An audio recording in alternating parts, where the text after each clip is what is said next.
So good evening, everyone, and thank you for choosing this. Okay, done? Okay.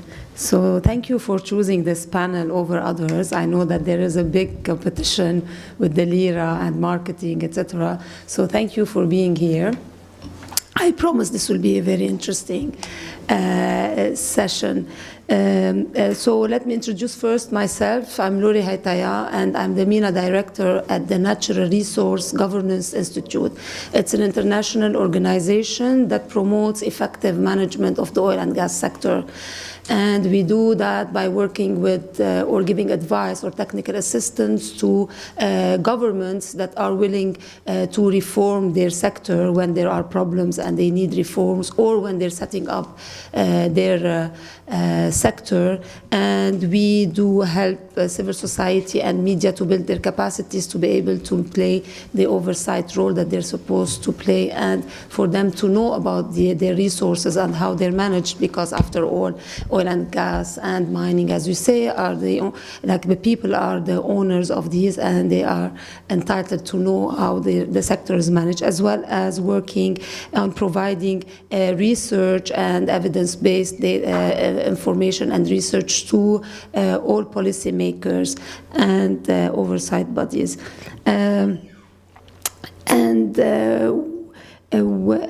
It was really, I was really happy to hear Ramzi this afternoon, and this positivity that he has among all the negativity that we are going through. And as he said, every day and day and night, people are nagging, people are negative. And I've been lucky enough to be monitoring, monitoring is one word, and then working to some extent with the Lebanese Petroleum Administration and some civil society organizations in Lebanon on the oil and gas sector since 2012. And I've seen a lot of positives in this sector, which makes me not able to be negative. And I know that people are really skeptical, like it's a country where we have where it's corrupt, politicians are corrupt, etc. Whatever you want, there is state capture, everything, it revolves around the politicians and the elite, etc. But I've seen a lot of positives in the sector that keeps me like positive and helping me or hopeful, and at the same time wanting to highlight all these positives and highlight the achievements that have been done in the sector. And I'm happy that everyone is here. At least you can, once you leave this room, you would have like a couple of good things to say about the sector and give hope to people that already think that the sector is doomed. أخذوا كل شيء، قسموا كل شيء. I hate this لأنه it shows like passivity, and it shows like people are just nagging to nag without like being active and proactive about their resources and how this should be managed. So, and one other point, it's we work a lot with new producers, and with new producers we always say two things. First, for legislators and for decision makers to communicate as much as they can about the sector. And every time I see the Lebanese Petroleum Administration being actively communicative to people, this is a good sign, a good thing, that they're open for people to ask the questions, hard questions sometimes, or to blame them, or whatever you want, and nag, and they are willing to have an answer to all these questions. The other thing is, I guess, managing expectations. So today we'll be talking about the sector, about the economic opportunities maybe, but we should always keep things in perspective and know that this is a new sector, and we don't know how much we have until we drill, as we say. So, but managing expectations are important. At the same time, talking about good things, مش إنه جلد النفس يعني everything is bad. So with me, I'm happy today to moderate this session. So with us we have Walid Nasser, who's the chairman of the Lebanese Petroleum Administration. He will be giving us a 20-minute presentation. And then I'm glad to have with us as well Ziad Abeid. So Ziad Abeid is a partner at Abeid Law Firm. and he has been done a lot of writings on the contracts, local content, everything related to the legal side of the sector, and we'll be very happy to hear his views about these issues in the sector. And then with us we have Iyad Bustani. He's the managing director at the FFA Private Bank. بعتذر ما بعرف شو ال FFA but he has 13 years of structured finance and 5 years in private equity, and he will be talking to us as well about investment and what the banks can do to promote the businesses that would want to be involved in oil and gas. So thank you, gentlemen, for being here, and I'm happy that at least a woman is moderating, or at least there is a woman on this panel. Usually we go to panels. Merci, Ramzi, for having diversity. So Walid, please go ahead with the presentation. Thank you, Lori. Good evening for everyone, and thank you for coming to this session. I'm always given 20 or 30 minutes to present the whole sector. Maybe some of you are a bit familiar with the oil and gas sector in Lebanon, but I will try to give you as much as possible in 20 minutes about what happened and what are the next steps and what is the potential for Lebanon in the oil and gas sector. To start with, many people ask, why are we now starting to exploring natural gas or oil when everyone is going to renewable energy? This is, of course, a legitimate question, but if we look at the global trends, of course, renewable energy is picking up. The price of renewable energy is getting more efficient. So definitely, and Lebanon is one of the countries committed to the Climate Change Convention, and we have our targets for renewable energy reaching 12% in 2020 and 15% in 2030. However, any country in the world will have to sustain an energy mix. No country can survive 100% or rely on renewable energy. So we have to go to the second best alternative in the energy mix, which is natural gas, for protecting our environment and contributing to climate change mitigation. So natural gas will be the main intermediary source of energy to reach more renewable energy and to decline or decrease the use of coal or oil. From the global picture, we go to the regional area, which is the Mediterranean Sea, and more specifically, the Eastern Mediterranean. In the recent years, a lot of developments have occurred, and many discoveries have been found in neighboring countries. And this has triggered the attention of the governments of the region, as well as all oil and gas international companies trying to explore the Mediterranean. And decades ago, there was no talk about the Mediterranean Sea as a potential source of energy. And lately, with all the discoveries made, we have like more than 70 trillion cubic feet of gas already discovered in the Eastern Mediterranean. And more exploration activities are happening in Cyprus, in Egypt, and the occupied Palestine. And in Lebanon, we just started up our exploration activities. So this has triggered the government, and specifically the Ministry of Energy and Water, to do the first step in exploration, which is surveying the whole offshore. And I can confidently say that Lebanon is one of the few countries around the world that had surveyed all its offshore before licensing. Our offshore is around 22,700 square kilometers, which is almost double the size of Lebanon. And it is completely surveyed with very advanced 2D and 3D seismic data. All the blue and green areas are covered by three-dimensional seismic surveys.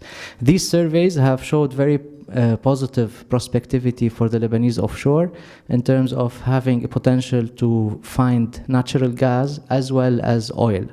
We talk a lot about natural gas, but there is also potential to find crude oil in the Lebanese offshore. So this has triggered the initiation of the sector, and the sector is based on 5 main pillars. That around those 5 main pillars, we designed the energy policy, the oil and gas policy, the laws that have been ratified by the Lebanese parliament, and how the Lebanese Petroleum Administration and the Ministry of Energy are working. The main purpose is, of course, to ensure energy security for Lebanon. Today, we import 100% of our energy needs, so we need to plan in a way to be able to provide natural gas to Lebanon. Second pillar is sustainability. All our laws take into account sustainability measures to ensure that first, our resources are being used in a prudent manner, and second, to conserve our environment and take into account health and safety issues. Third pillar is value creation. All the contracts, and I will talk about it more, are built around how we can increase to the maximum possible the value to the Lebanese economy and to the Lebanese people, and not simply extract our resources, export it, and then use the revenues in a non-sustainable manner. Accountability is a main issue, and this is how the governance structure and the institutional framework were designed to enhance accountability as much as possible. And of course, to have a competitive sector that is open to the international community to come and compete and provide the best offers for Lebanon, as well as the local private sector to be engaged and compete. So the main enabling environment that happened, we had clear policies on the petroleum sector in Lebanon that was endorsed by the cabinet, followed by issuing all the legal framework with all the laws required to be able to initiate this sector. The Petroleum Resources Law approved in 2010, followed by the Petroleum Taxation Law approved in 2017, and lately also the Petroleum Strengthening Transparency in the Petroleum Sector was approved a few months ago by the Parliament. In addition, all the application decrees for these laws were prepared by the LPA and ratified by the government. And this is one of the few sectors in Lebanon where before it had started, all the legal framework is in place with very clear provisions detailing all the implementation measures that to be taken by the private companies or by the government. In addition, we have done a strategic environmental assessment for this sector before it had started. And this is also was one of the few, if not the only moment where a sector had an impact assessment before actually establishing it. We had designed and implemented one licensing round. I will talk about it in a few minutes. The Petroleum Administration was established in 2012, and it is the main government body responsible to plan, manage, and supervise all the petroleum activities in Lebanon. The success of the first licensing round was clear, and we had, of course, everyone knows now that we have awarded 2 blocks out of 10, blocks 4 and 9, to a very reputable consortium that I will talk about shortly. The design of the contract and the design of the licensing round was established based on main foundations, which is to try to strike a balance between the government interest and at the same time incentivize investors to come and invest in Lebanon, because it's worth noting that the government is not paying anything or not investing directly in this sector. So far, the petroleum sector, even before producing, is a profit center for the government and not a cost center, because all the work done is done by the private sector with their own investment. They recover their cost, and then the profit is shared between the government and the companies. Even the seismic surveys were done by service providers, investing by themselves, selling the licenses to companies to use the data, and now the profit is coming to the government from these surveys. So the common objective for international companies and the government is, of course, a transparency system, because without having a transparency framework, no investments will be made. And, of course, finding a commercial discovery, whether oil or gas. However, we had to make sure in the contracts that we have a fair revenue share for the government. We have prompt exploration activities. We are preserving the environment. We are preserving the right of the Lebanese private sector to provide services and goods. The companies need to provide training for the Lebanese people and for the public sector in Lebanon. There's a hard activity control from the government. Every single thing the company propose or implement has to be approved either by the LPA or the ministry or the cabinet, in some instances like awarding contracts or approving development of the fields and then later on selling the gas. At the same time, we presented a good system for the companies to come and invest in Lebanon, because the rewards are justifying the risk. It's a high-risk industry. We have very deep water. So the companies do the country assessment, risk assessment, and accordingly they decide whether they want to invest in Lebanon and take the risk or not. It's a technical risk, financial risk, and of course liabilities on accidents and other matters. The legal framework provides stability to the companies, and Lebanon has proved to be stable in terms of its legal framework and financial status, enforceability of laws and regulations, and the contract goes to arbitration if anything wrong happens, and of course predictability of the legal system. We did an assessment in terms of the legal framework with the international best practices in terms of transparency. And those are the main international best practices in transparency. And if we take every single one of them and assess whether we have it in our legal framework or not, we find that most, if not all of them, are present in our legal framework and are being implemented. And to enforce these transparency measures, there's the right of access to information law that was ratified by the parliament. And lately, one of the NGOs did a survey on 133 public institutions that are implementing whether they are implementing this public access to information law or not. And the LPA was we had two institutions in the government, and one of them is the LPA that is implementing fully the public access to information law. In addition to the enhancing transparency law, where all the optional transparency measures globally that usually international organizations ask countries to implement on a voluntary basis are now integrated in a law where the government and the companies have to abide by. And of course, we have the detailed operational decrees and the laws that account for all of this. The first licensing round was conducted in 2017. This has resulted in awarding Block 4 and 9 to a consortium composed of Total, Eni, and Novatek. It's a French, Italian, Russian consortium with shares of 40% for Total, 40 for Eni, and 20 for Novatek, and they appointed among themselves Total as being the operator. So Total will be actually doing all the operations offshore, but Eni and Novatek will be providing all the technical support with all the technical knowledge they have and the financial capacity they have, plus the access to markets that they already have. And all the three companies are very much qualified in all these terms: financial, technical, and market access. So the timeline, of course, the seismic surveys were done for the last, they started back into 2006 up till 2013. The exploration phase now is 6 years, with the first phase for 3 years, where the companies are committed to drill the wells. If they have a commercial discovery, then we go for around 2 years of doing appraisal drilling. Appraisal is, if we have a positive exploration well, they need to appraise the discovery to check whether we have commercial quantities or not. If we do have commercial quantities, the consortium will have to design a development plan for the fields and the gas marketing plan, and this has to be approved by the government. Once it is approved, production starts, and the production, of course, depends on the amount and the volumes, and this may extend up to 20 or 25 years. After the production ends, the companies will have to decommission, which is to take out all the installations onshore and offshore and get back the environment as it used to be. So now what has happened? Last January, we have signed the exploration and production agreements. The first step was that the consortium submitted their exploration plan to the government. It was reviewed by the LPA, approved by the ministry, and now they started implementing all the activities related to exploration. One is designing and preparing for a supply base. For the time being, the operations will start from Beirut port to supply the drilling activities in both blocks 4 and 9. And they started doing an environmental baseline study, a marine environment study, which is also done for the first time in Lebanon to assess the marine environment. They will do an environmental impact assessment.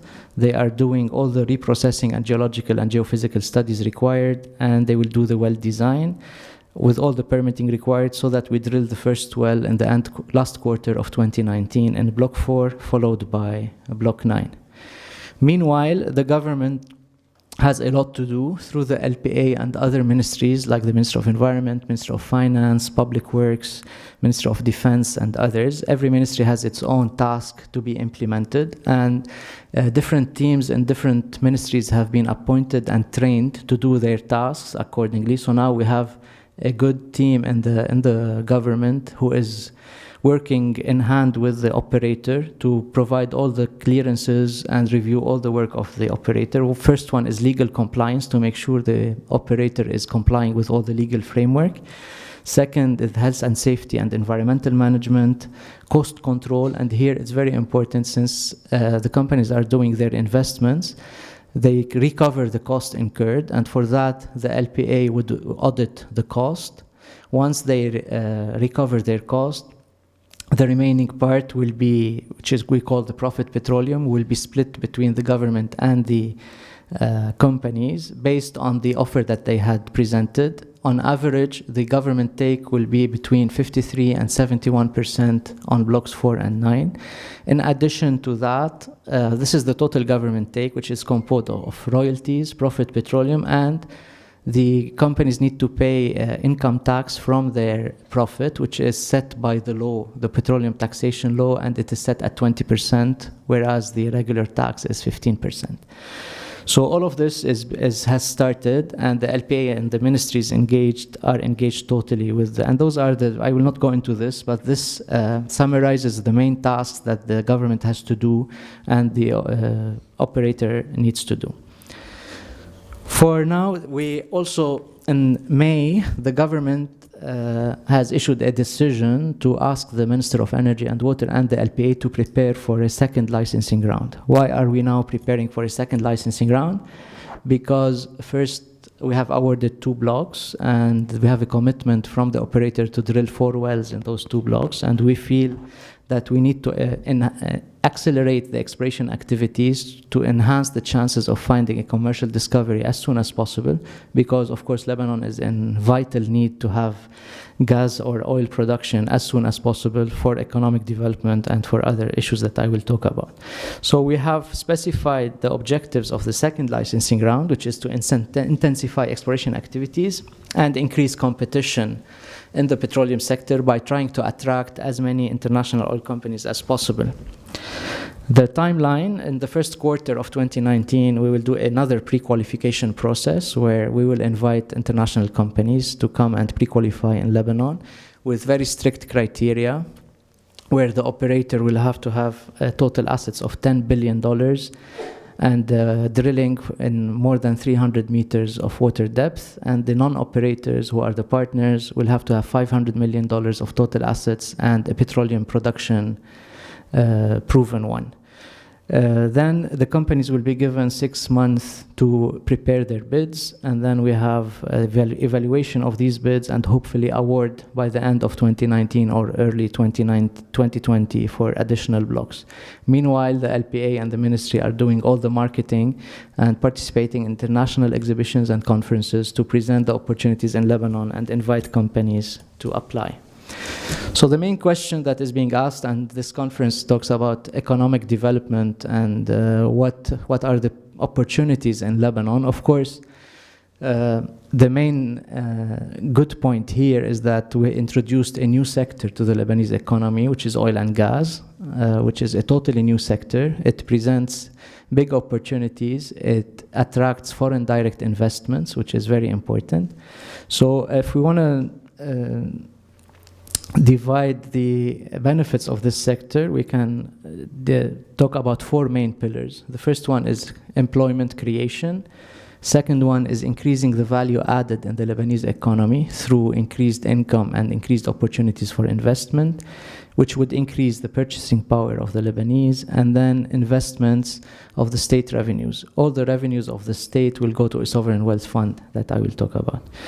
So the question that everyone asks is how many jobs will be created, how much millions or billions of dollars will come to the government, and what are these opportunities? The answer is that no one can give you an answer, and all the articles you are reading about thousands of jobs and billions of dollars coming in are not accurate.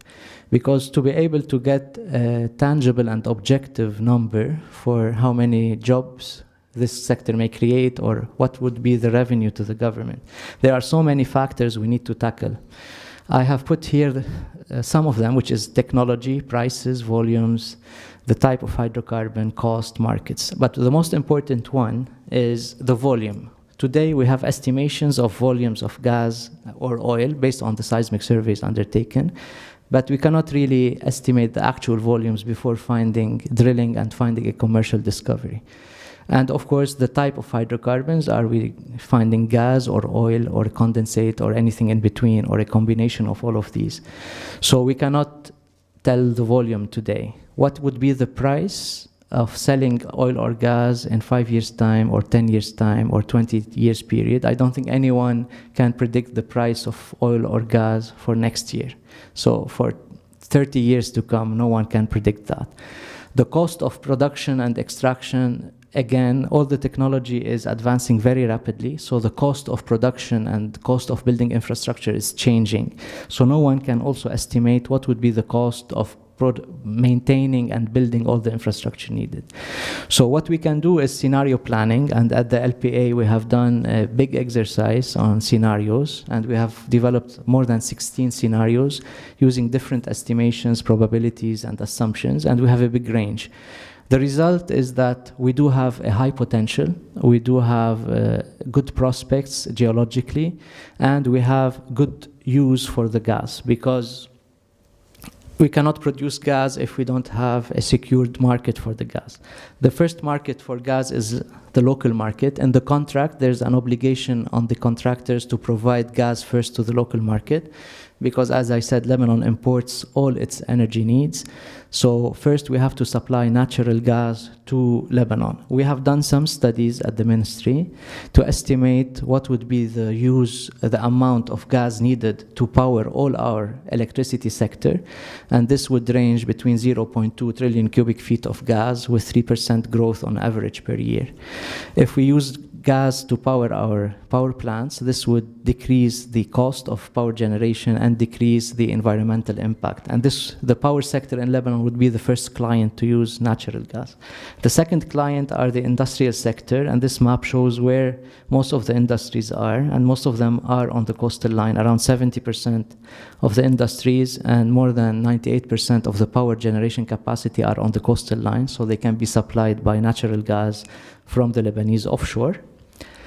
And to prepare the economy to use natural gas, the ministry now is doing a tender to import liquefied natural gas through floating storage and regasification units, FSRUs.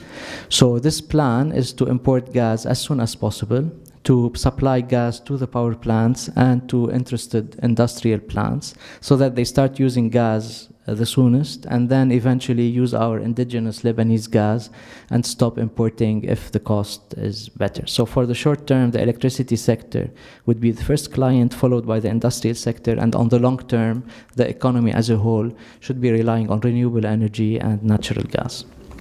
The export potentials, of course, it's too early to discuss the export of Lebanese gas because we need to know the volumes of that. However, everyone asks what are the routes or what is the potential of Lebanon. The good thing is that Lebanon has good relations with most of its neighborhood, with Syria, Jordan, Egypt, Cyprus, and Turkey. We have already existing infrastructure, which is the Arab gas pipeline that connects Lebanon to Syria, Jordan, and Egypt has already infrastructure in place to liquefy natural gas and export it. And of course, we are in continuous discussions with Egypt on potential cooperation. Another potential is to reach the Turkish market, which is a growing market for natural gas, either through Syria onshore, if the situation allows, or offshore through Mediterranean Sea. And of course, we are always in continuous discussions with Cyprus on any potential project that Cyprus may have to export its own gas either to the EU using a pipeline or globally using LNG, and we can have joint projects with Cyprus to export the Lebanese gas. So the options for international investors is there to find gas, supply it to the local market and to the international market. The revenues from this sector by law should go to a sovereign wealth fund.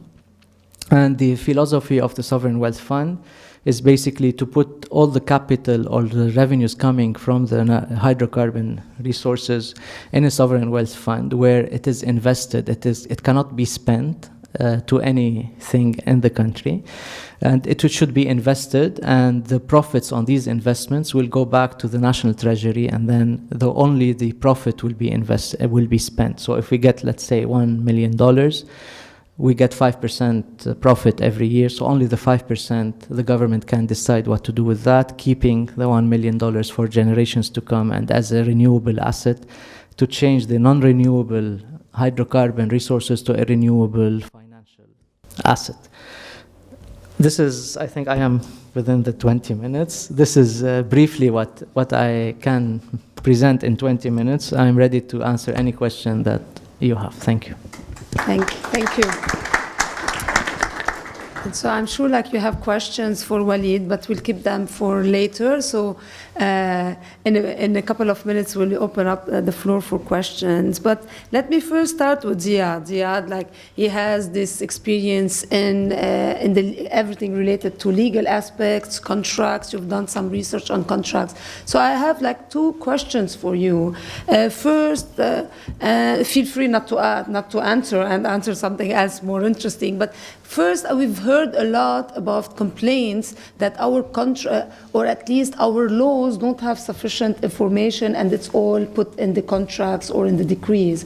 So how do you answer to that, if you want, to this criticism, or to what people are saying, that if you have all the provisions in the laws, it would guarantee like the implementation, and it would secure your sector more than having everything put in contracts, and contracts are changeable every time you have new contracts, so then even monitoring would be difficult. And the other question is, we know that there is this arbitration clause within the contracts, but we've seen as well like there are a lot of challenges where the government, because of the political problems they're facing, sometimes they're not abiding by the contracts, and then we are going to arbitration, and it's costing us a lot. So what do you have to say about that? Is this arbitration good for us or bad for us, knowing the system, knowing like how it is? And then if you have something else interesting that you want to say as well, like from what Walid has presented, please feel free to say it or answer it. Or so go ahead, please. Thank you. Thank you very much, Laurie, and thank you for the kind introduction. I think you've asked a number of interesting questions, actually multiple questions and sub-questions into broad questions. I'll start with the first theme, the regulatory framework in Lebanon. I know that Walid touched on that.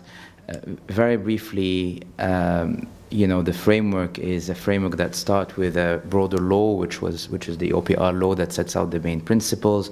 Then we have had implementing regulations. These are the PAR that were issued in 2013 with some amendments in 2017. And ultimately, we have an important aspect, if you want, of the framework is the EPA, the model EPA, which was ultimately signed by the contracting companies. Now, first of all, a very important development in Lebanon, and this is really a tribute to the new law and to the LPA, everything is accessible online. So even the actual EPAs that have been signed, anyone can go to the LPA website and click and download the actually signed version. So any obligations or any provisions that are contained in that document are readily available to everyone for them to see it. So as in any sector, and in the oil and gas sector, it is normal to have a different layering of legal provisions across various legislations, starting from the hierarchy, the higher level framework that sets the basis, then the implementing decrees up to the EPA. As far as, from our experience and having worked internationally in a number of jurisdictions, for the time being, the framework is pretty much there in place. I mean, it has evolved. There has been a number of actually milestones which were essential, and now we're pretty much there actually. Obviously, there are a number of other regulations in the pipeline. but the system is self-contained.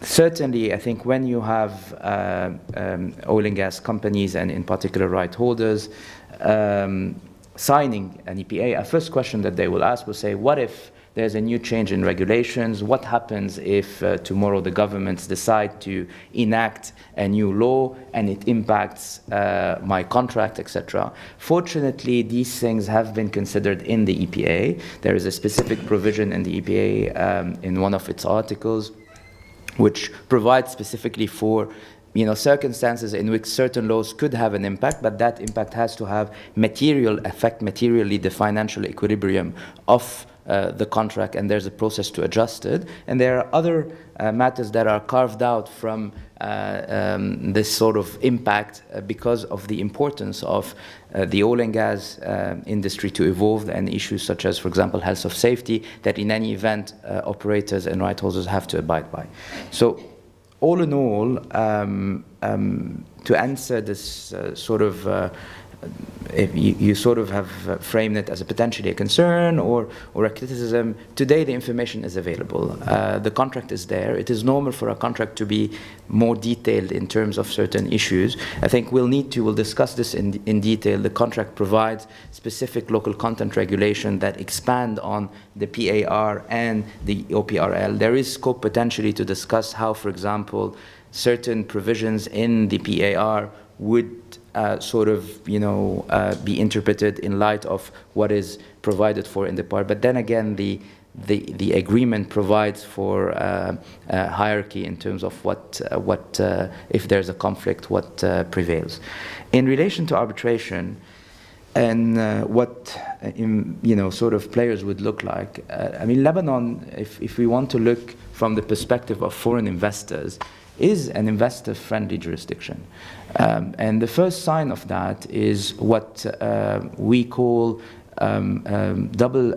basically BITs, bilateral investment treaties. Bilateral investment treaties are treaties that a country signs with another country for the purpose of promoting and protecting investment from investors of one country into the other country. And so Lebanon has signed a lot of these treaties, and all of those treaties offer a lot of protections to foreign investment. These protections, for example, particularly in the oil and gas sector, you can ask, for example, I'm investing in a volatile region, particularly in Lebanon. What happens if tomorrow the government decides to expropriate my investment, nationalize the sector, or discriminate against me by giving a preferential treatment to other foreign investors? What happens if I can't repatriate funds? And what happens if, God forbids, there's a conflict, there's a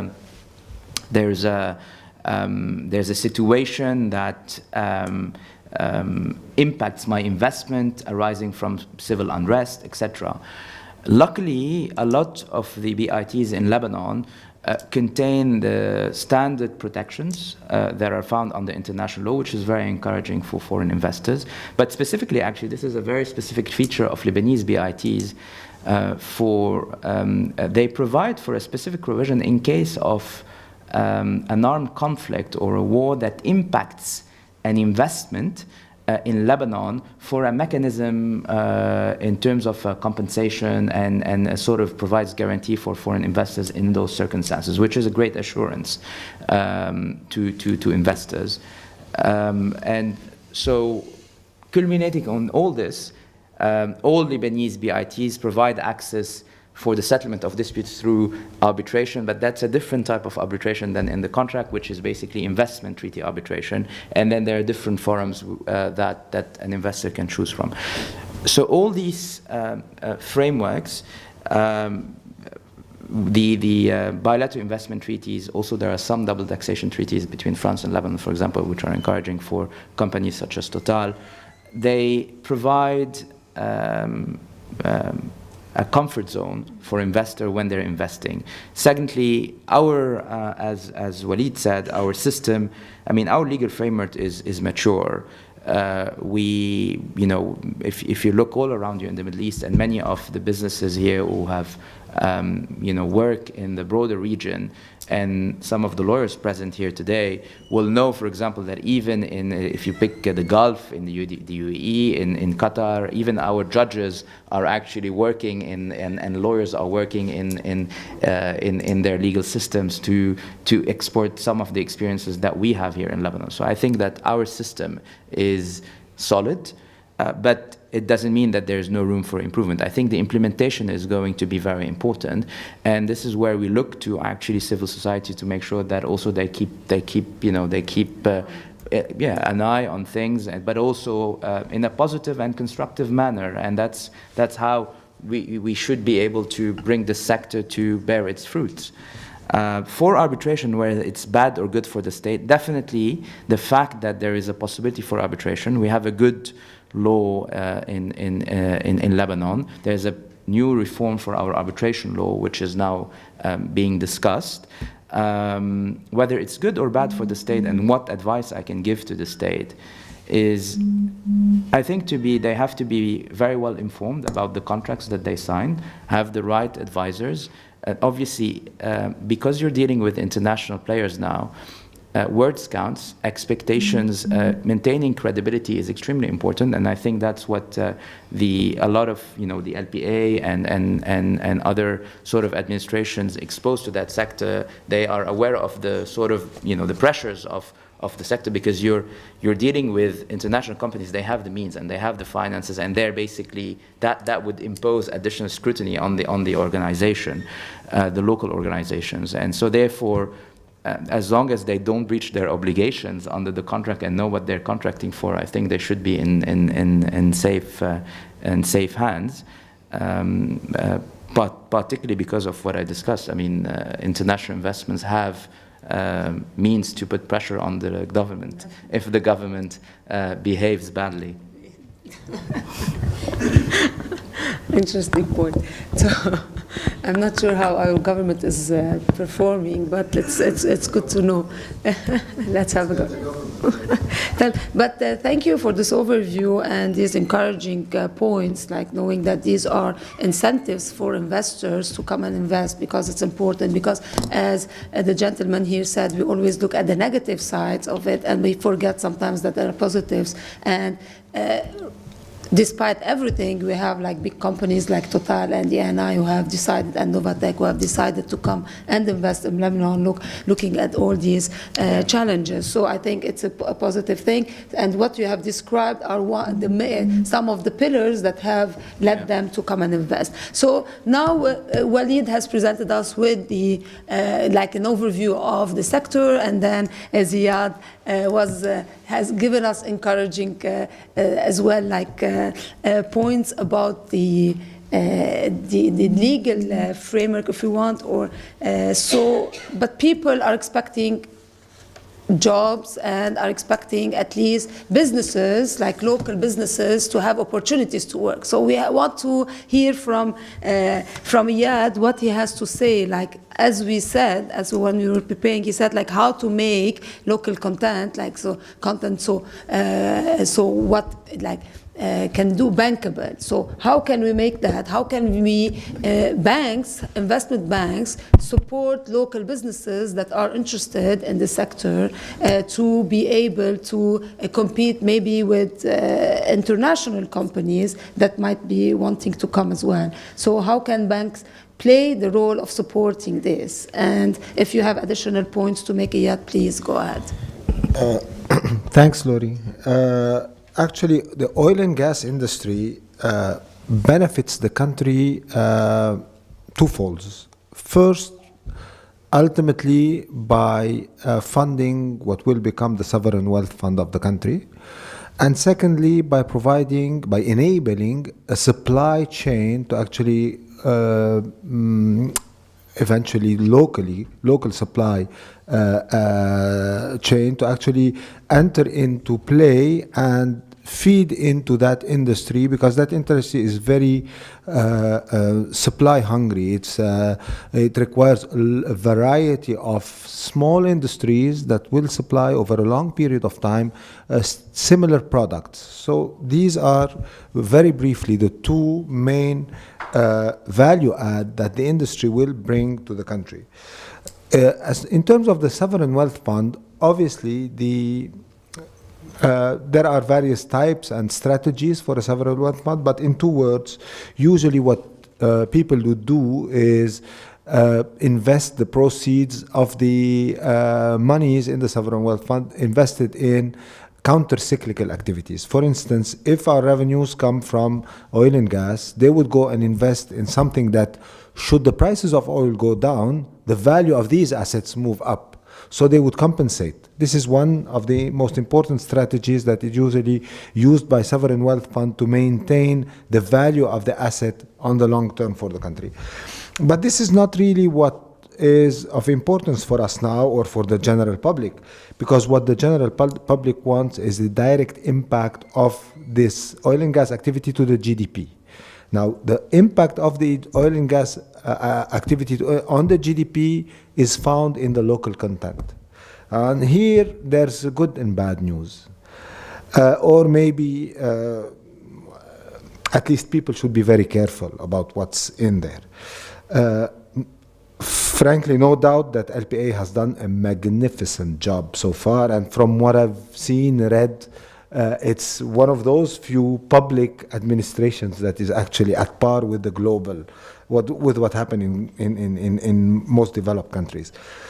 But let's be careful about, let's try to look at one thing, and I want to consider it with you. If we look at the local content, i.e. how the oil and gas industry will actually transform into GDP, by the investment process, we need to understand that look at the wording of some of the decrees that are focusing on local content. One of the wording is quite troubling in the way it's designed. Article 157 of one of these one of the decrees, 10,000 or something, mentions, is drafted in a way whereby it opposes the general public, the investment in Lebanon as to supply the oil and gas industry, versus the private interest of the wealthy in Lebanon in actually supplying the oil and gas industry. And that wording is a bit troubling. That debate happened and I take that example because it's very easy to understand what I'm referring to. In France, it happened a few years ago when there was a debate in Parliament whether France should support, as a government, Renault as a French company owned by French persons, also the government has a stake in it, but at the same time that same Renault was shutting down plants in France and opening plants in Morocco, or should it support Hyundai, which is a Chinese company, which is actually coming and opening a factory in France. And the question was for the French government, should I support the French company because it's owned by French, or should I support a foreign entity but who is investing in my country? Obviously, when you have the general public best interest at heart, you care about foreign direct investment. So you don't care about the nationality of the owner. What you care about is the investment in your country, irrespective of who's doing that. If you look at how this Article 157 is drafted, it's not clear who the establishment, the elite, actually wants to support. Now, obviously, I'm sure people will have different readings of that article, and I hope I must have misread that the way it's drafted. So that's sort of where the gray area lies. No, it's not the question of obligation. If it's not clear how it's drafted, in a way that you can benefit from local, there's an incentive for local content. If I want to make, like, I have a 10 10 people factory, I want to make safety jackets and supply the oil and gas industry. If I have a small shop in Lebanon and I want to supply it, I have a sort of a 10% value add. If my price is higher than the international competition, but my product is okay, it's very good, it's at par, the oil and gas industry has to buy from me because I'm Lebanese. Not because I'm Lebanese, because my factory is in Lebanon and I'm employing Lebanese, which is normal in any country. It's very good. It's very well drafted. It's very good. But then again, you have another wording in it that says, yeah, but that also applies if a company is owned by a Lebanese. Wait a minute. Now, I'm a wealthy guy, Lebanese. I go and put a shop in China and then supply the oil and gas industry. Now, that is sort of not... Okay, maybe it's not. Then... yes, that is worth being explored and explained. About the supply. Yes, of course, of the industry. Because the value add to the country is in the supply. And not the derivative, No, not the derivative. No. businesses that The value, but this, sorry, I didn't get you. Of course. The oil and gas industry is only valuable to the country to the extent that it feeds in a sovereign wealth fund and it provides the supply chain. This is where the value add to the country is. Now the question is, sovereign wealth fund is great. Supply chain has to be, it's drafted in a way where Walid will explain. There's the other element where Walid also has to do a lot of work. No, and that would be a great plus, I think, is all of these small companies would need access to financing, right? Because once we have a huge industry, sorry? Yes, exactly. This is my role. But to ease my work is actually there's one thing that could be done that actually would transform, which is ideally for the sector to have one sort of template bankable agreement, supply agreement. If any award-winning company comes to any bank with that pre-agreed bankable agreement, then it can have financing. And the beauty of it is that we move away from the traditional banking approach where yes, okay, but رهن لي 700 أرض وأعطيني البيرسونال guarantee وما بعرف شو. Because of that industry, because of it's so massive, it's so huge, so crucial. If that industry walks the extra mile and just design that template with the banking industry, saying, okay, this is in a pre-approved bankable agreement. Should you have it signed, then you're good to go with us. So people, yes. But just to understand, who is supposed to work on that, the government or the companies? Well, good point. I think both. I think it's the banking association together with the LPA or the industry. They have to design a framework that template agreement that will say this is, and the lawyers, everybody except me. I'll be sleeping, but I'll benefit from that. So the guys. Well, yeah, they have to do the work. So if we get there, then we have a very powerful supply chain mechanism that is easily financeable. So then I'm done. Thank you so much. So I'm sure Walid has something to say about this. So Walid will give you the floor to answer, and then we'll yes, okay, and then we'll open the floor for questions. Thank you, Ihan. Just to clarify the provisions of local content and the contract itself. The operator or the consortium, first under recruitment for the workforce, they should abide by an 80% target of Lebanese nationals. Of course, this will be gradual. They will not get it first day.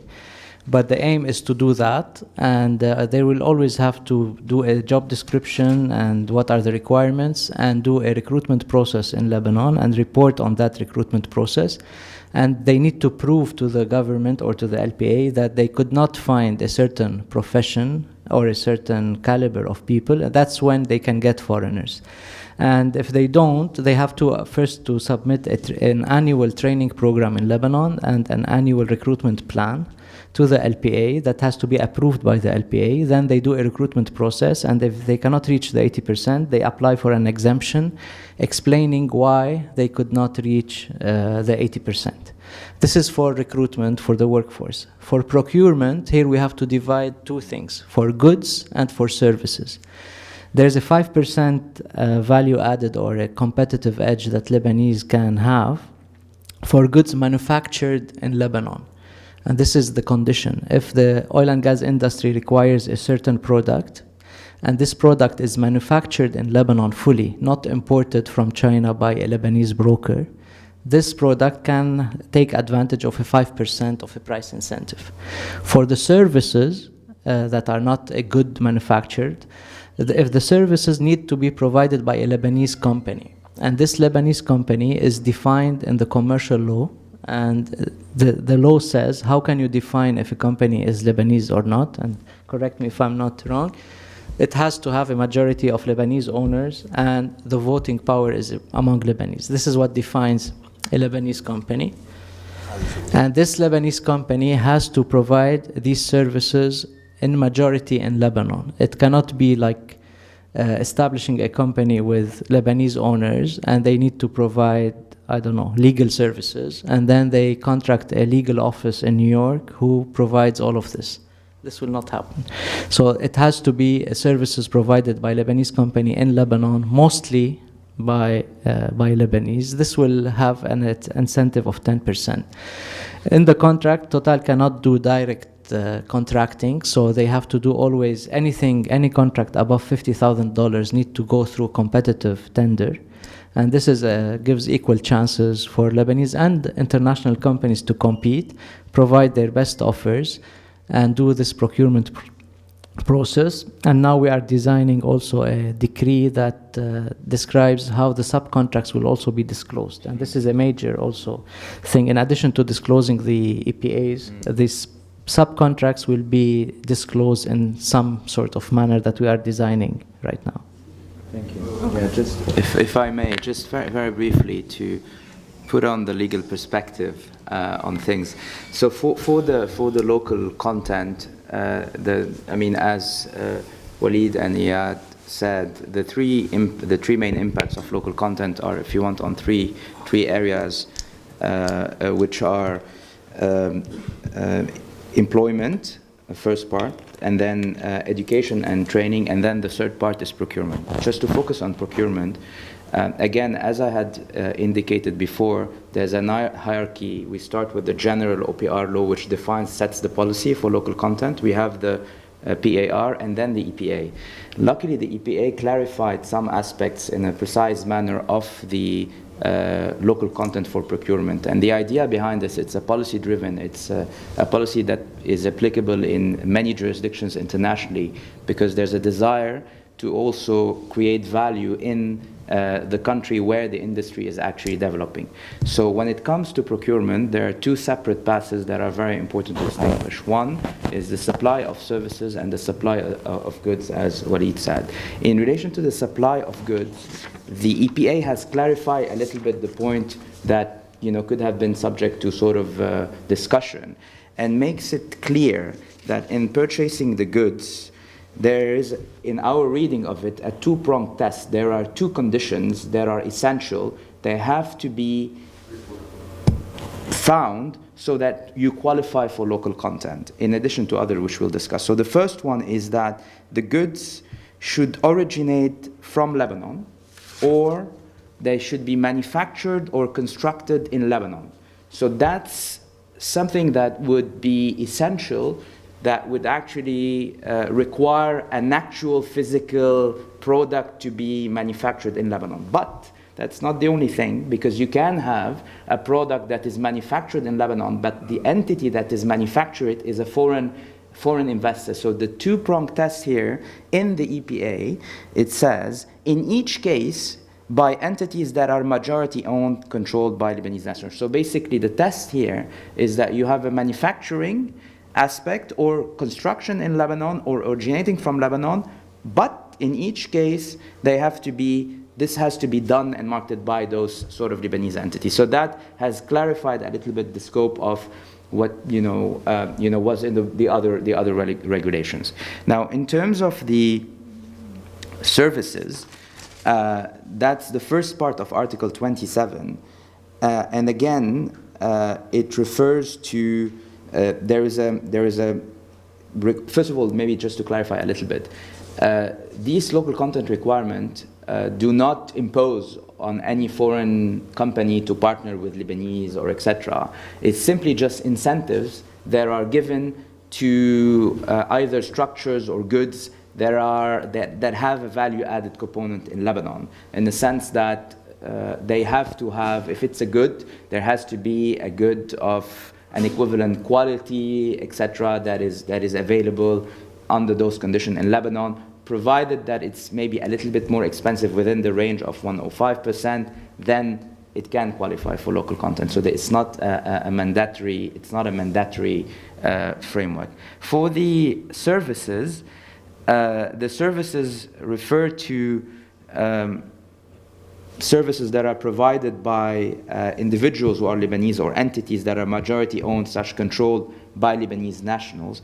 But the provisions of the services have to be done through permanent establishment in Lebanon, which would then again require that these actually companies have a permanent establishment in Lebanon. Now, of course, the main premise of all this is that that service has to be equivalent to the service that is needed for the tendering in question. We can't just say that I have a company that is majority owned by Lebanon and provide the service, but in fact, it's a service that would do a disservice to the industry because it's not of the same quality or etc. And this is where there's an element of discretion for the operator and the right holders to be able to exercise judgment and say, this is an equivalent quality product, okay, and then even though it's more expensive than the product that I would have bought internationally within the margin that is defined by law, I would give priority to those Lebanese goods. But then again, also this would happen within a context of a competitive tendering process for those contracts that exceed the value of $50,000. So that's in relation a little bit to local content, and obviously the implementation in practice is going to be important, and the hope that is, I think the concern also of Yad and what Walid has mentioned, the ultimate aim is focusing on value creation, and there has to be a right balance between creating a flexible local content, because the industry today is really nascent, is just actually developing. So we can't impose something too burdensome that would be extremely onerous on the players that would refuse to come to Lebanon, but at the same time we have to impose some obligations to encourage them to invest in the local economy and then transfer that know-how so that we can have a sort of emergence of a sector that develops gradually. That's the idea behind it. As I feel it. Thank you. That's why you always need a lawyer on your side. Very, very well explained. Thank you. Exactly. So thank you for this. And I have one question for Walid, and then we open up for questions. It's about the second licensing round. It came a bit of a surprise for some, because it was thought that maybe the second licensing round would not come immediately after the first, but that we will be waiting for the results of the drilling and then maybe have a better position to negotiate with newcomers based on what had been discovered. This was at least like some of the discussions that were happening, and then there was this decision from the government to open the second licensing round this year. So just your comment on that, and then whoever has questions, just raise your hands, your name and your question. So okay. The decision. We have 10 minutes for questions. The decision of the government was based on a recommendation from the LPA to actually open a second licensing round, and the recommendation of the LPA was based on our assessment that we are having 2 wells drilled in the Lebanese offshore in the coming 3 years, including this year. So until 2020, we will have 2 wells drilled. We have 2 options. Either we wait for the wells to be drilled. The probability of having a commercial discovery is low, not because we are in Lebanon, because this is the industry. There's the probability of success of having a discovery and then the discovery to be commercial practically is low. We cannot just raise expectations of people. So what is the probability of having a discovery in Block 4 or in Block 9 with the first well drilled? This is a low probability. So shall we wait for 3 years to have maybe a dry well, or even a discovery. Then we need at least 1 year to plan and implement a licensing round, and then to award. If we award any company, it will need at least 1 or 2 years to drill.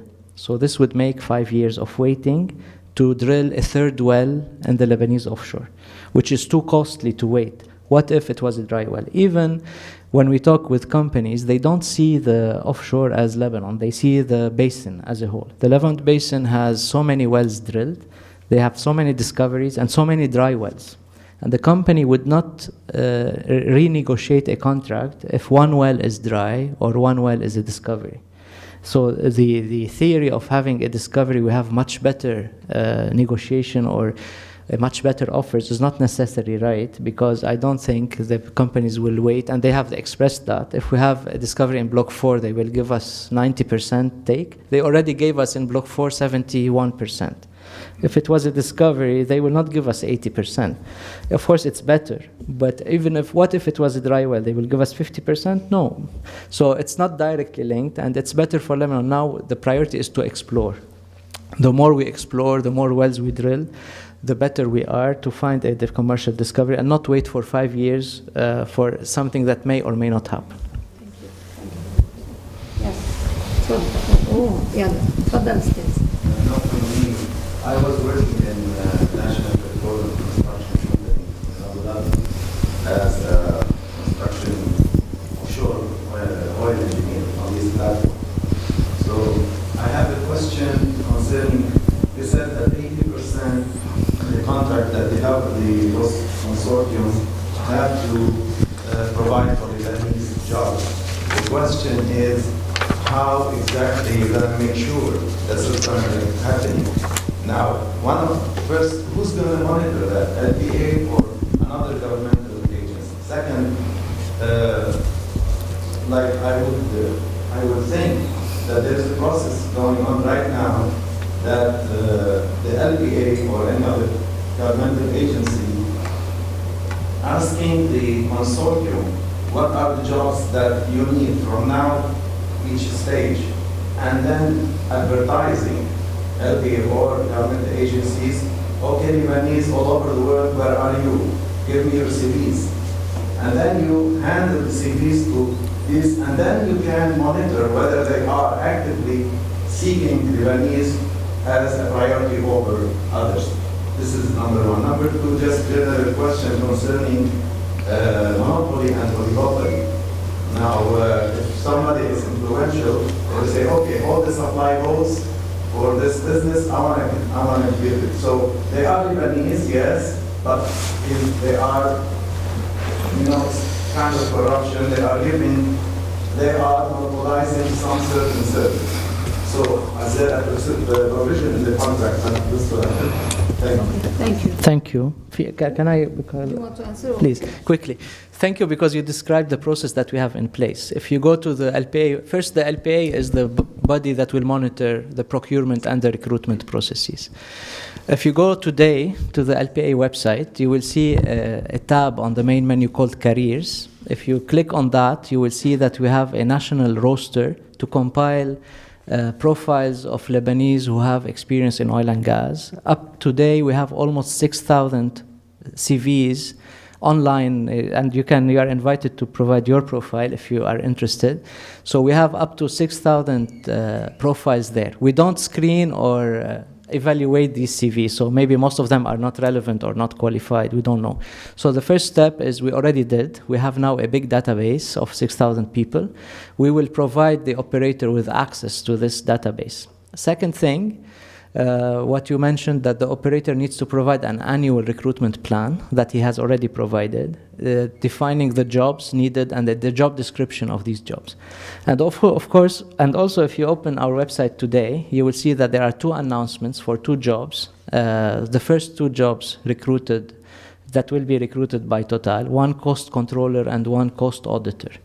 And they have put that in their training plan, in their recruitment plan.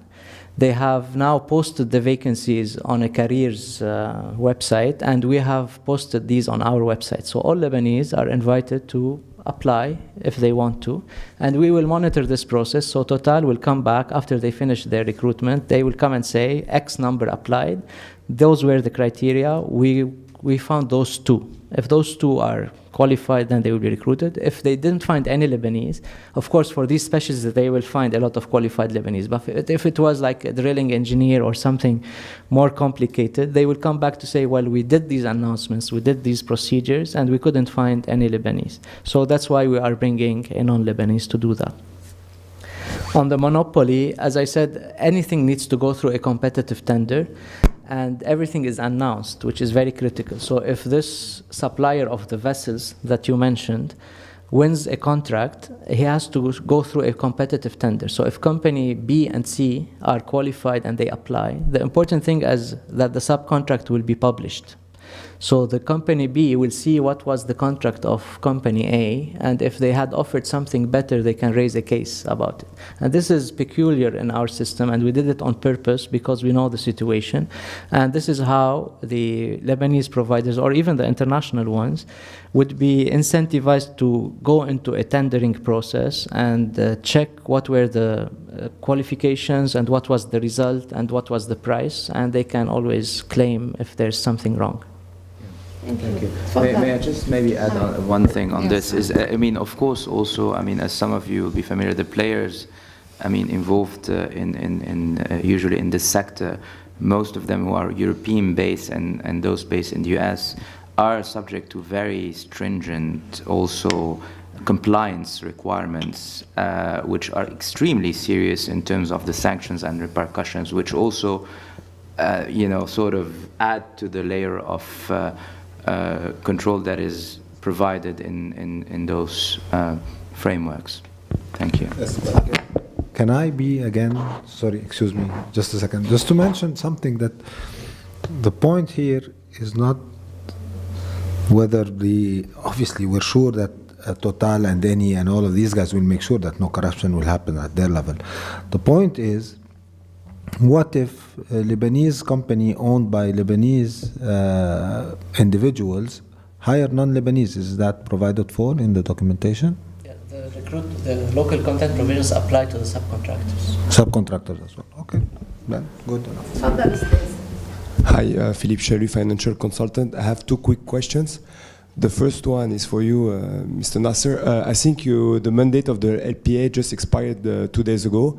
So now I think you're doing a caretaking job like the government. So will you be able to fully assume all your responsibilities? That's the first question. And the second question is for Monsieur Boustani.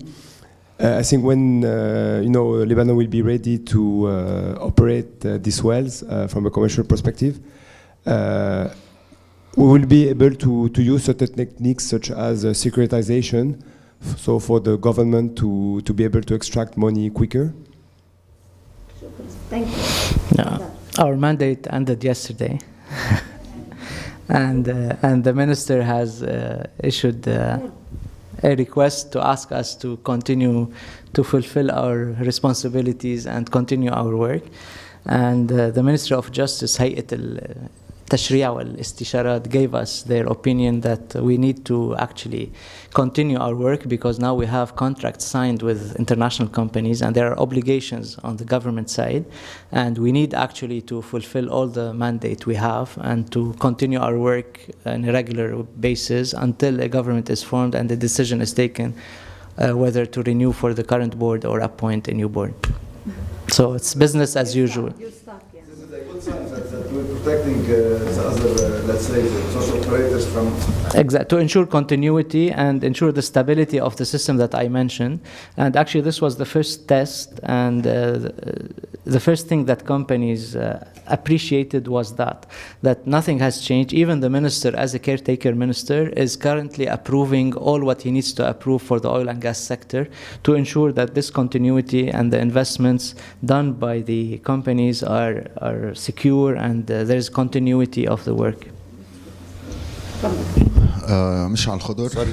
Can Yes. I answer the... Yes, you can, of course. Sorry, بعتذر منك. Actually, that's a piece of good news that you just gave us now.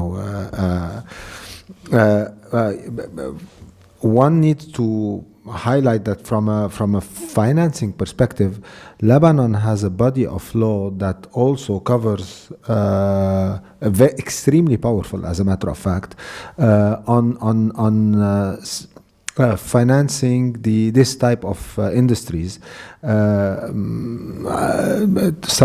10-15 years back, the government enacted a law 705 on structured financing and securitization, and setting up SPVs and bankruptcy remote entities, all of which are absolutely necessary to provide for the financing of an industry similar to the oil and gas industry, be it itself as a seller of crude or of condensates, or be it the government based on his own future revenues from the operations once in place, be it also on the financing of the suppliers based on their contracts of supply. So all of that is provided for in the law, in specific laws that were enacted on numerous occasions. From that perspective, the industry is eager to actually, the financial industry at least, is eager to take part in that sizable business that should be there in terms of actually providing the bloodline, which is the money. For the entire industry, from the supply chain down to exploration, and even the government itself. The government can actually, once any findings, commercial findings or exploration starts, can actually monetize his 20 years of future income in one go and pay down whatever he wants to pay in terms of debt, should that be obviously a strategic move to make. I wouldn't know. But in any case, there's no doubt that all of these are in place, and there's no need for further enacting any other law other than what's in place today. Mishal Khodor, Economic Attaché at the Ministry of Foreign Affairs. Everyone seems to be painting a very positive image for the oil and gas sector in Lebanon. But what we're failing to see, I'm just going to play the devil's advocate for a second. If we read about the Dutch disease, if we read about the curse of plentiful resources in Africa, we always see countries that have new explorations are actually very poor. One of the reasons is appreciation of the local currency, a drop in the industrial exports, agricultural exports. Well, Lebanon already has a massive trade deficit. So already our industries, agriculture, manufacturing, everything is very low. So are there any protective measures to protect these industries that we're trying to grow to get a positive trade balance? Or are we only going to shift to oil and gas? Or what do you have in mind or in the pipeline towards the future? This is a very critical topic that needs time to discuss. But briefly, because we are out of time, the Dutch disease, we are, I think, already in a Dutch disease in the country because of the banking sector and the real estate sector. We are already in that. Yes. So our tradables, the Dutch disease affects countries with high tradables. Unfortunately, as you mentioned, our tradables are very low in terms of industry or agriculture or other things. And for the oil and gas sector to reach a point where we have huge revenues and high income to affect these tradables, it's very long term to start with, and our tradables are very low. So we don't have this risk of having appreciation of the local currency, and we are already tagged to the dollar, and everything is done based on the dollar. So the whole context in Lebanon is not relevant for the Dutch disease, at least for the time being. If things change in 20 years' time, then yes, we may have a risk. But for today, all the elements of a Dutch disease are not present in Lebanon. This is for the Dutch disease. For the risks of having, the other element that we have in place is the Sovereign Wealth Fund, because even if we have revenues high revenues in short period of time, those revenues will go to a sovereign wealth fund and cannot be spent in the country. So this is another protective measures that is already in place. Other risks, of course, they exist, and that's why, I always separate between what we have in place and what may happen. First thing is that we have to have a very strong legal framework and a good institutional framework. This is a prerequisite, and we are at this point. We need to assess that today, and if it is good enough, we move to the future, and we need to always monitor the implementation. If you don't work, you don't have risk. So, of course, there is risk.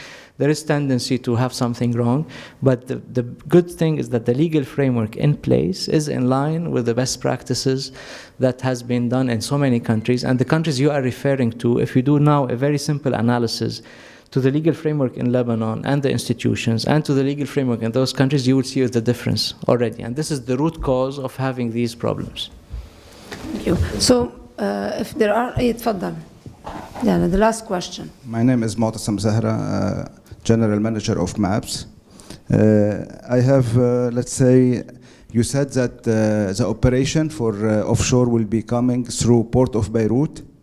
For now. For Port of Beirut. How's the relegation if someone wants to import something to those people or going through, let's say, because of these things will be going outside and offshore, sorry. How the thing will be regulated, what are the contact persons there, or how we can work on this? There will be a supply base, what we call a supply base. The supply base will be physically in the port of Beirut because of the infrastructure present already in the port. So we've started talking with the Port Authority to establish this supply base in Beirut port. And all the supplies that would go offshore to the drilling ship or to the platforms in the future will go through this supply base. If things are imported, they need to be imported to Beirut port, through the supply base, and then they go from there to the fields. Thank you. اتفضلي آخر سؤال عن جد آخر سؤال.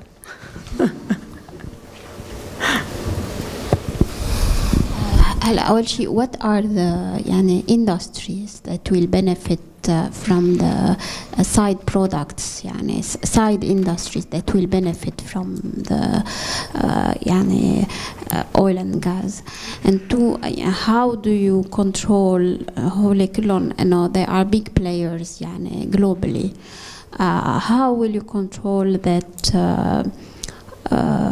through يعني هن عندهم economies of scales إذا بدك بالسبلاي بالprocurement تبعهم. كيف شركة صغيرة بلبنان بدها تعمل competition مع a supplier of these companies عنده a very high stake معهم بتشاينا مثلا يعني is the 5% enough to يعني address I got the point. First question, what are the industries? It's a big list of industries. It starts with a hotel, to transportation, to legal services, financial services, insurance, all sorts of services that any company requires. And then you have the specialized services in terms of drilling and supply of equipment and valves and chemicals and all of that. What we need to emphasize is that everything that the operator pays is cost recoverable. So at the end of the day, we are paying that from the petroleum produced, and this would decrease the government take. It's not necessarily always good to provide a service from a Lebanese company. If the Lebanese companies cannot compete, then it's their problem. We have provided the incentives and some preferential treatment for them, but this has to stop at some point because yes, it's fine if Chinese company can provide us with better equipment at a cheaper price. It's better for us and for the economy because the difference and the savings from that will go to the sovereign wealth fund for the benefit of all the Lebanese people. If I want to keep it open as a preferential treatment and any Lebanese company should be given this contract, then the difference in the price would go to the owners of this company, as Iyad was trying, as the fear that he mentioned. So we need to strike a balance and we need to put a limit, because we want international competition and we want the least price for the goods and the services, because any saving will go to the sovereign wealth fund. And this is better for the economy and for the people, not benefiting one or two companies working in Lebanon. Thank you.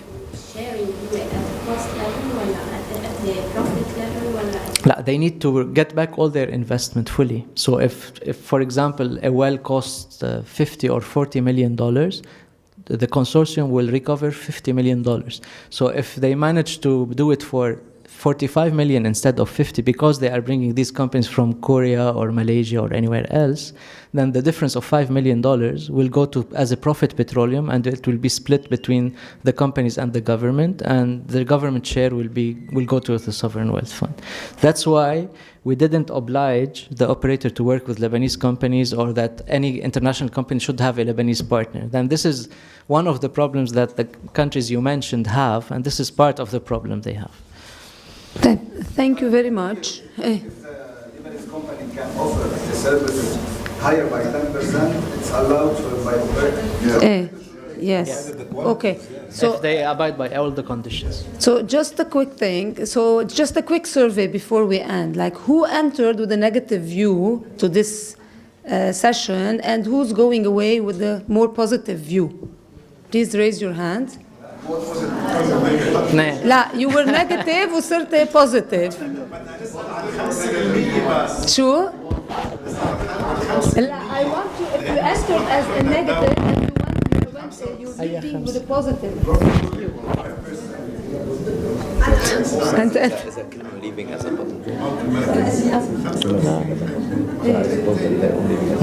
I think, yeah. So who's leaving with a positive attitude now? كله بيروح على sovereign wealth fund. ايه طيب. كانوا neutral صاروا positive. الحمد لله. ايه طيب يلا, this is a good thing. Thank you very much.